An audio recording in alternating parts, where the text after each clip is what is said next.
Hey guys, do you want me to teach you how to rank up playing support?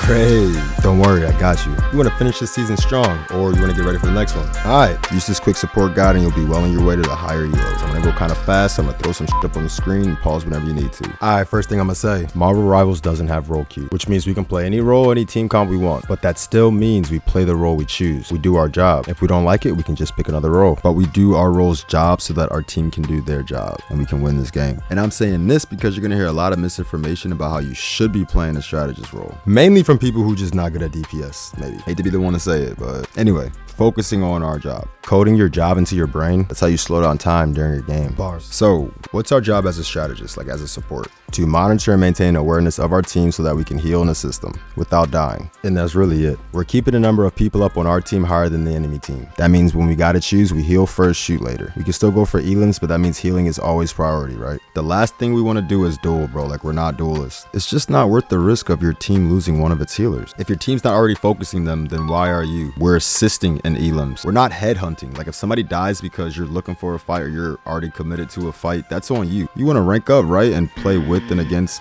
better people, then you got to play your role, man. Like, you're going to get to a certain point where DPS are good at DPS, and this is what support looks like when they try to duel them. Silly goose. Come on, let's just go play our roles. Knowing when to attack, like the balance between like healing and attacking, is actually part of being like a goated support. People often misuse the term heal botting and don't even know what it means. The only way you'd be heal botting is if you were standing still and just wasting heals, especially cooldowns on people who don't need it. This is the perfect time to throw some debuffs out or do damage responsibly. That's because your team might have advantage. And at the end of the day, that's what fighting comes down to, advantage and disadvantage. There's not enough time to talk about every factor of advantage and disadvantage, but just know that's why we're not looking for duels, because tanks and DPS have the natural advantage. Your output of healing versus offense varies from strategist to strategist, but healing is never lower than like 50-60%, no matter the strategist. Even for characters like Mantis and Adam, that's actually why they're so good. They can shoot and heal without sacrificing their potential healing. So now that we know what our job is, how do we do it? We just keep in mind 3 simple keys while we're playing. First key is court awareness. Keep and counting your chickens. You always want to have at least 4 people on your screen, if not 5. If you can't see somebody, just keep checking on them and keeping tabs. If somebody does die, we should at least see it. If somebody dies and we don't see it, we're not doing our job. We're not keeping track. We're probably going to be next. Strategists keep track of all the pieces on the board. When you watch players at higher levels, they're already doing this. For example, streamer KG here, position, trying to keep at least 4 in his field, and you see him looking around keeping tabs on who he can't see. Bro, there's so many benefits to doing this, but we haven't got enough time to talk about it. Also, there are teammates that are harder to track and heal than others, but we still got to do it. Don't worry. These are the strategists that we can choose if we know we're going to have a hard time tracking and healing our team. Okay, the second key, positioning. This is a quick guide, so here's the spark notes. Our position is fluid. It depends on our team and not the other way around. Normally, tanks in front, then DPS, then support. Keep them in front of you and heal them. Look out for your co-support. Flyers are kind of weird. You got to use off angles and keep tabs on them. If you ain't got your DPS position in front of you, they must be flanking. In that case, tanks in the front, then support. And we're waiting for the chance to heal our divers without extending past our tanks. There's no like melee range support in this game. So back up. We're positioned far enough back, we're finding off angles, maintaining full coverage of our team. Good positioning is how we fight tunnel vision and heal more effectively. In chaos, keep count. At least 4 in our field of view is good, right? 3 or less on our screen and we should be concerned. We're probably out of position, or those people are already dead and we're not doing our job. You want to have a good game or a bad game. So we're positioned well, we're not getting hit with random ultimates, and now we're always ready to protect ourselves from a dive or a flank. Bing bong. Key number 3, staying alive. This is probably the most important, but I saved it for last because somebody might get triggered. Just hear me out. Listen.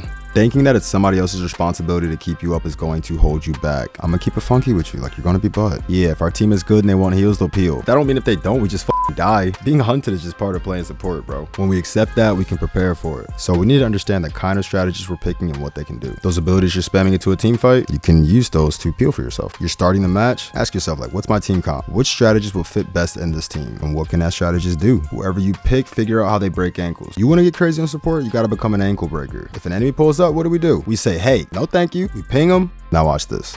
Meow. A lot of people probably never seen Luna do this in a fight. You don't even need to freeze, just dip, hit the skates. I mean, you can fight back whenever you want, but if you die dueling a duelist, that's on you. Again, because DPS have a natural advantage on support. Every strategist has a way to escape or stall. If you get attacked, you disengage, alert your team, and then go back to healing as soon as you safely can. You still got a job to do, right? If your team wants healing, they'll come help you and you can heal them faster. If not, you might have to wait till he attacks somebody else and then heal them. Either way, We stay alive and we do our job. Of course, there's exceptions to this too, right? Like if you're Adam Warlock or like Mantis, then that's your choice. If you want to stand your ground, go for it, man. But also Mantis has a sleep, right? And like a speed. If you get out of combat, Adam could just waste Soban. And you have a second life, so did you really die? Anyway, proof's in the pudding. It's by design. We just gotta use the tools we're given. But yeah, that's pretty much it. You won't win every single game unless you're like in a 6-stack or something, and even still. But just trust me, if you're playing support, stick to these basics. You'll get Diamond, Grandmaster, Celestial, well on your way to top 5 in no time. If you guys like this and want like a more in-depth video, like a not so quick guide, I could definitely get into some more advanced tips like healing potential, strategist types, like preemptive healing, triage. If so, like give me a like, give me a follow, like with me, and I'll be more motivated to make more content. Good luck in your games. Here's all the settings you're going to want to have for strategists. Audio, sound effects volume, max it out. That's footsteps and shit. Then go combat mix, healing sound volume, healing others. Max that out. It sounds like this. The sound of being healed, max that out. That sounds like this. Next, announce when a teammate is KO'd. That's chord awareness. Max that out. Sounds like this. Announce enemy KO, also max that out. That sounds like this. Next, controller, combat. Allied health bars always need to be on. I don't care what role you're playing. Choose a specific healer, go to healer reticle feedback, turn that on. It looks like this. You gotta go back and turn this on for each healer individually. There's also friendly aim assist depending on how much health your teammate has, but right now only Invisible Woman and Luna Snow have it. Last thing, go to communications, 8-section ping wheel. Put whatever you want on it. And that's really it for settings.